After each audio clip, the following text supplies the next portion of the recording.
Analizamos este tema y estamos para ello con Paul Coca, él es analista. Bienvenido y gracias por estar con nosotros, doctor. Buenos días. El proyecto de ley que fija elecciones para el 6 de septiembre está en manos del Ejecutivo y aún no fue promulgado y tiene observaciones. ¿Qué pasa si la presidenta decide no promulgar esta norma? ¿Eva Copa tendría la potestad de hacerlo? Muy buenos días, muchísimas gracias por la invitación. Realmente estamos acá felices por tal aspecto. El tema es el siguiente. El artículo 163 de la Constitución Política del Estado ya nos dice el procedimiento para observar esta normativa. Pero resulta que si hablamos de la Constitución como tal, hilando fino, yo creo que la presidenta tendría que basarse en una sola palabra de la Constitución, que está en el artículo 161, el numeral 4, que es la facultad de vetar la norma, que establece la Constitución 161, parágrafo 4, o numeral 4, perdón, el vetar la ley, es decir, no promulgarla por cualquier motivo, no hay que dar justificación alguna. El caso es el siguiente, que en este instante la presidenta está hablando de lo que es la observación. La observación va a pasar a la presidenta de la Cámara de Senadores, quien va a convocar al plenario, ¿para qué? Para analizar y ver si son fundadas o no las observaciones. Tiene que convocar a una sesión para tal aspecto. Y si en 10 días no encontraran ningún tipo de situación, Copa procederá a promulgar esta normativa. Esa es la respuesta que le puedo dar en esta parte. Ahora, doctor, más allá de la fecha de las elecciones en sí mismas, por ejemplo, doctor, ¿cuál es el motivo de fondo para esa disputa entre la administración de Yanine Áñez y la presidenta del Senado, Eva Copa? Primero que nada, hay que tomar en cuenta lo siguiente. Los últimos 14 años no ha existido un debate entre órganos ejecutivo y legislativo. Pese a lo que decía la Constitución Política del Estado, sabíamos que el legislativo era un apéndice del ejecutivo en la gestión de Evo Morales. Y resulta que anteriormente Evo Morales, fuerzas políticas que eran antagónicas hacían pactos inclusive para tener gobernabilidad o aprobar una normativa jurídica. Ese debate se perdió en la época de Morales y esa lucha, que es una lucha natural entre legislativo y ejecutivo, no existió en estos años. Pero resulta que los partidos políticos y la ciudadanía tienen que darse cuenta de lo siguiente. Primero, con el proyecto de ley que reafirmaba los derechos que ya establecía la Constitución Política del Estado. Y segundo, con este proyecto normativa de estado de excepción. ¿Por qué el MAS no lo hizo en sus 14 años? Porque el MAS, y hay que decirlo, y la clase política tiene que darse cuenta de esto, no está trabajando, como algunos dicen, para amarrarle las manos a este gobierno de transición. El MAS ya ha hecho el análisis interno y ha tomado una decisión que ellos ya saben que las elecciones que se van a realizar no van a ocupar el órgano ejecutivo. Entonces ellos están trabajando en fiscalizar desde ya, escuchen bien, al gobierno que gane las elecciones en las urnas. Entonces ese es el verdadero objetivo del MAS. No está trabajando a corto plazo, ya quiere fiscalizar, aún no tenga nombre y apellido, al siguiente presidente de Bolivia, que va a ser elegido en las urnas. Esto es el verdadero objetivo del movimiento al socialismo con este catálogo normativo. Paul Coca, buenos días. Los saluda Gabriela Oviedo desde Santa Cruz. Entonces, ¿cuál considera usted de que es la importancia de ir a las urnas el próximo 6 de septiembre, tomando en cuenta que podría darse el pico más alto de la pandemia entre julio y agosto? Resulta que nosotros, Gabriela, buen día, abrazo grande a Santa Cruz y a toda Bolivia, tenemos que tomar en cuenta un listado de prioridades. La prioridad de los partidos políticos, como su nombre lo dice político, es ir a las urnas ya no más. La prioridad de los candidatos es esa, ir a las urnas y tener el poder.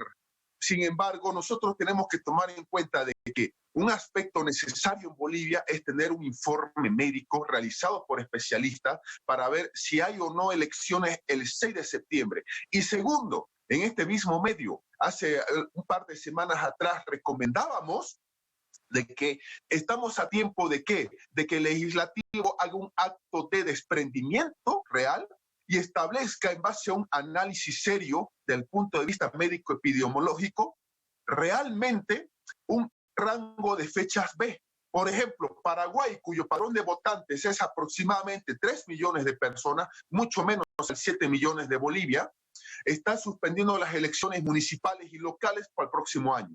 Nosotros en Bolivia deberíamos tener un rango de fecha B o plan B si quieren verlo. Y este plan B ser llevado a finalización del próximo año en el mejor de los casos. La prioridad ciudadana, ¿cuál es? Salud, educación, el tema laboral y educativo de nuestros hijos o hijas. Entonces, ese es el rango de preocupación nuestra como ciudadanos. El de los políticos es absolutamente inverso.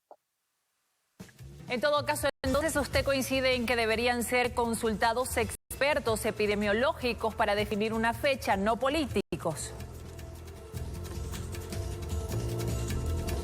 Correcto, porque resulta que en Bolivia este acuerdo que encabezó el Tribunal Electoral con varias fuerzas, principalmente el MAS, es un acuerdo meramente político. Y no está mal un acuerdo político, porque en nuestro país, lamentablemente, todas las soluciones son de carácter política. Pero nosotros necesitamos aquí dos criterios más. El criterio técnico de especialistas, en primera instancia, y el segundo aspecto, el criterio jurídico, que tienen que ser más importantes que el criterio político. Y nosotros tenemos que tomar en cuenta lo siguiente. Hablar de elecciones en este instante, de aquí a una semana, de aquí a fin de mes, en Santa Cruz, Beni, es una ofensa a esos departamentos que están viviendo una situación lamentable. La Paz, por ejemplo, el 23 de este mes, que es la siguiente semana, ingresa otra vez a medidas de aislamiento estricto. ¿Por qué? Porque nosotros como bolivianos tenemos que tener empatía y solidaridad con quienes estamos sufriendo. Tenemos un gran grupo en Bolivia de adultos mayores que son grupo de riesgo. Habemos personas que tenemos nosotros enfermedades de base. Entonces nosotros tenemos que proteger a nuestra gente. Es decir, no podemos ver y tolerar que hay políticos que prefieren 1000 veces en seguir ganando el sueldo a pensar en el bienestar de la gente que los elige con el voto. Ahora, doctor, ¿usted cree que llevar adelante las elecciones el 6 de septiembre constituye un riesgo para la salud? Indudablemente, por supuesto que constituye un riesgo. ¿Por qué? Porque ese día tenemos que tomar en cuenta lo siguiente. No solamente vamos a estar en las calles 7 millones de votantes al mismo tiempo, sino también la cantidad de personas no votantes en el país, que como es habitual el día de la elección, personas que no votan, no están inscritas, niños, etcétera, personas de 15 a 16 años, etcétera, van a estar en la calle realizando actividades y compartiendo, pocas palabras, todo un mismo ambiente, tal como es común en un proceso electoral. Además, lo siguiente, tenemos que tomar en cuenta que todavía no conocemos el reglamento del Tribunal Electoral respectivo a qué medidas de bioseguridad este órgano va a dar a 7 millones de votantes. Ese es el detalle. No conocemos ese reglamento donde el tribunal nos diga cómo nos va a cuidar el órgano electoral que va a tener más importancia el día de la votación que el resto. Es decir, ese es uno de los aspectos que tenemos que tomar en cuenta. Entonces, el informe médico epidemiológico va a ser gravitante. Y repito, nosotros tenemos que tener acuerdos no solo políticos, sino acuerdos con base a criterios técnicos y a criterios jurídicos. Y el tribunal, por supuesto, también tiene que tener esa amplitud de decirnos a nosotros, los votantes, donde en Bolivia el voto es obligatorio, rayando ese punto, cómo se nos va a cuidar ese día que vamos a estar 11 millones de personas en las calles y al mismo tiempo.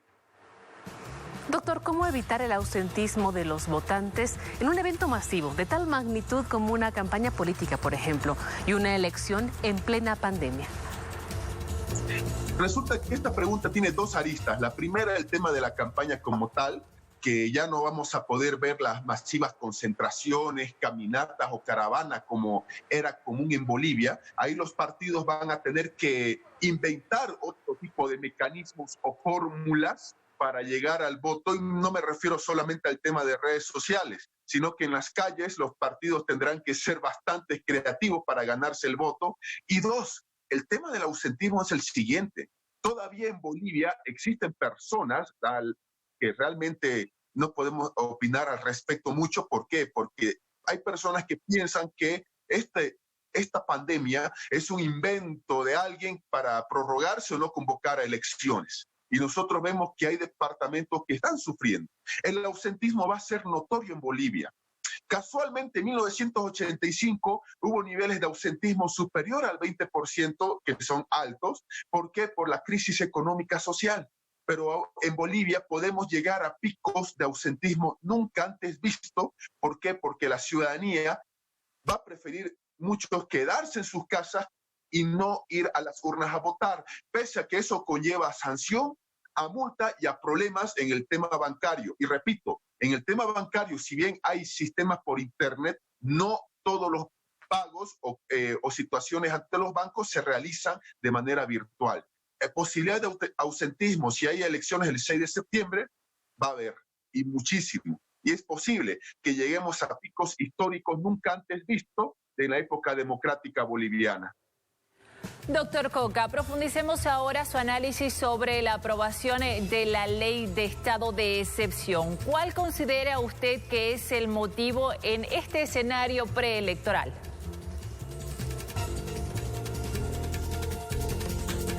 El proyecto de normativa jurídica está planteado en una época en la que no es la adecuada. Una época en la que estamos en incertidumbre en todos los aspectos, económico, político, social, educativo. Y resulta que en este instante vemos que esta situación más tenemos. Es un proyecto de norma que está prácticamente contradictoria en sí misma, que repite prácticamente lo que la Constitución dice, y de hecho la Constitución no permite que un órgano del Estado tenga suprapoderes por encima de lo que establece la propia Constitución. El objetivo, como yo decía, es claro. El objetivo es evitar o atar de manos a cualquier gobierno para que el día de mañana, si existieran conflictos sociales, no pudieran convocar a un estado de excepción. Ese es el objetivo principal y me ratifico lo que decía al principio. El MAS está pensando en atar las manos y fiscalizar no a este gobierno de transición que tiene días contados, sino al que gane las elecciones y sabe que son sus últimos días donde un partido va a tener 2/3 y los está aprovechando. ¿Para qué? Para, repito, ya fiscalizar y controlar al siguiente gobierno. ¿Qué les parece? Ahora, doctor, ¿por qué cree que hay visiones contradictorias entre el legislativo y el ejecutivo por este estado de excepción que hablábamos? ¿Cuál será el objetivo? Algunos dicen que es evitar que el gobierno vuelva a dictar una cuarentena rígida nacional. ¿Qué opina usted? El asunto es el siguiente, que una medida de cuarentena rígida o estado sanitario es bastante diferente a lo que es un estado de excepción. En un estado de excepción, la naturaleza, ¿cuál es? Coartar todas las libertades de reunión, asociación, locomoción, etcétera, por razón de emergencia, desastre o conmoción interna. Esa es la situación de lo que significa un estado de excepción como tal. Pero resulta lo siguiente, el fondo del asunto, ¿cuál es? La anterior Constitución decía que el estado de sitio caducaba a los 90 días calendario de manera automática y sin necesidad de ningún tipo de declaración que diga eso. La actual Constitución no pone una fecha de caducidad del estado de excepción. Entonces, al no existir esa fecha y el MAS estando fuera del poder, el MAS recién se ha dado cuenta de todos los vacíos legales que ha tenido pese a que gobernó por 14 años. Entonces, el MAS sabe que en estas elecciones es una gran probabilidad de que no consiga 2/3 y está acelerando el paso. Es decir, lo que no se hizo en 14 años, hagámoslo en estos meses, que podemos hacerlo, tenemos 2/3 y, francamente, un ejecutivo, hay que decirlo así, absolutamente débil. Entonces, es por eso que el MAS está acelerando este proyecto y vamos a ver que en estos días saldrán otro tipo de proyectos que van a venir a decir lo que decimos. Regular y controlar y fiscalizar al gobierno que va a venir cuando en realidad todavía no sabemos quién va a ganar las elecciones. Bien, doctor, gracias por acceder a esta entrevista con la revista. Buenos días para usted.